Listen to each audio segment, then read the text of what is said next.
Welcome to another of our Why Study series, being run by members of the Department of Theology and Religious Studies. And with me today is Dr. Karen Kilby, who's a systematic theologian. And so, Karen, why study systematic theology? Well, to answer that, I need to start by saying what systematic theology is. And my own view is it's best described as something like thinking within the context of faith. That faith involves thinking, and that's what systematic theology is, simply thinking about faith. Now, why do you start thinking? I think you start thinking because you run into problems, you're puzzled, you're troubled, something doesn't make sense. I think a classic example of systematic theology, or the beginnings of systematic theology, came from my son when he was 6. We were sitting in a church, and he was listening to the sermon, and they were saying that the most important thing was love. And he leaned over to me and he whispered, "Oh, you shouldn't believe that, that's not right." And I said, "Oh, you can't believe them." And I said, "Why not?" And he said, "Well, because another time they were saying the most important thing was faith." And I said, "Well, so what do you think?" And he said, "Well, they're probably equally important." Now, that wasn't the most sophisticated of answers, but pretty good for a 6-year-old. But to notice there's a problem, I don't understand how these things relate, that I'm hearing, that I'm inclined to believe because I'm a person of faith, but they don't all fit together. That's the beginning of systematic theology, trying to come up with answers. His answer was, well, they're probably equally important. You might be able to come up with a better one with a little more theological training. So I think it starts with faith and with troubledness, with problems.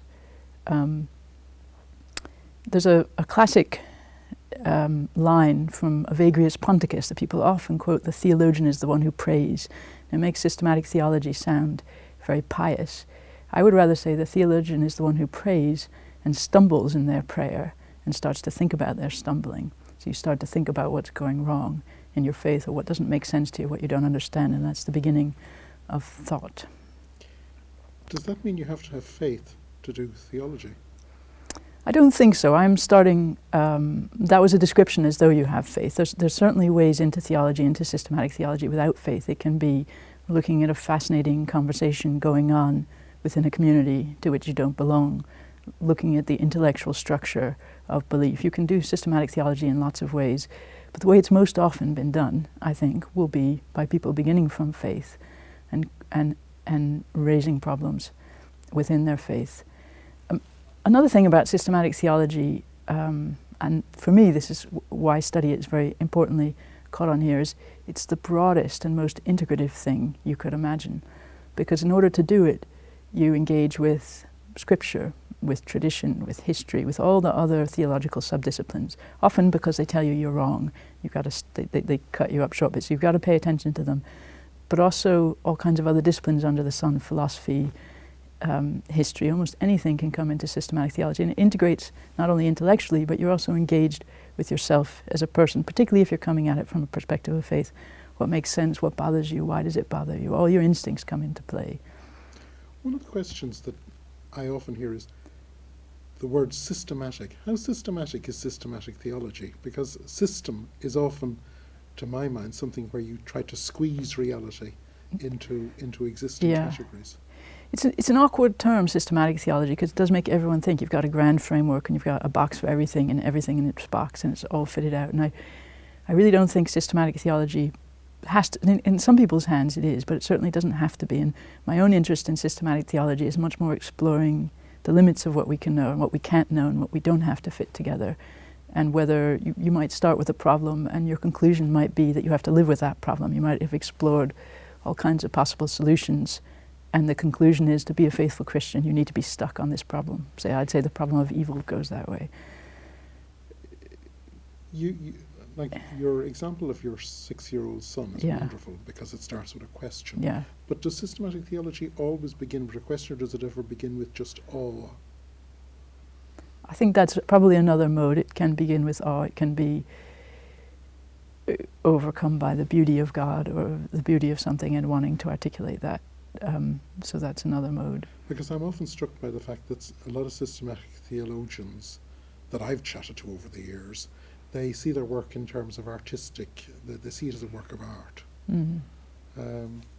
How does that... I think there's probably different styles, and I'm probably talking about my own style, and I myself tend to start with being slightly troubled by something, not understanding, and it's the pursuit of understanding, of clarity within a context of a set of beliefs. So I'm not standing back and saying, I don't think systematic theology is apologetics, it's not philosophy of religion, it's not a question of evaluating, proving that Christianity is true or asking if it's true or not. It's working on the presumption that the whole thing is what's to be believed, but then how to believe it, what the thought internal to the process of one of the things that Christian belief. Intrigues me is that for the last 1,000 years, people have been arguing about Anselm's so-called ontological argument, as if it were some sort of knockdown proof of the existence of God, and yet Anselm makes very clear that he's actually beginning in a prayer dialogue with his community. The community are actually still in the chapel when he begins to ask. Yes. How do you relate to that picture?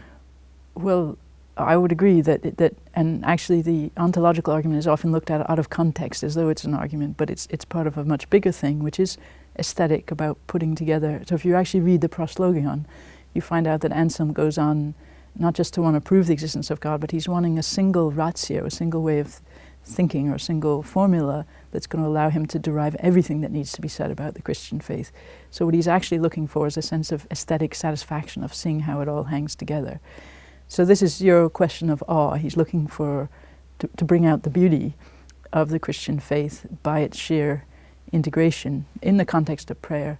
But my sense that theology often begins with a problem, you can also see in Anselm, because he starts by talking about how he wrestled and wrestled with this problem of how does everything fit together?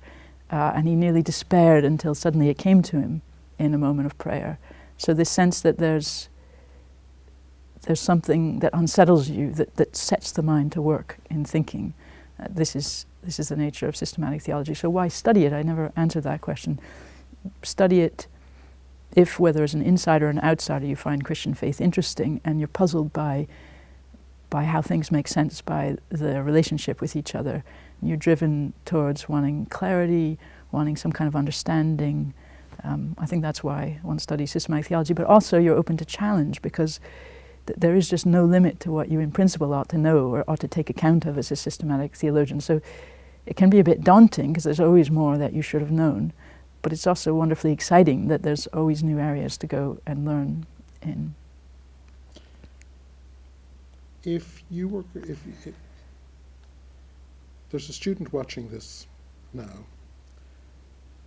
where do you start? Yeah, we talked about that before. It's a tricky question, isn't it? Because that's why I'm asking it. Yeah. I think start in the middle of things. Start with what bothers you.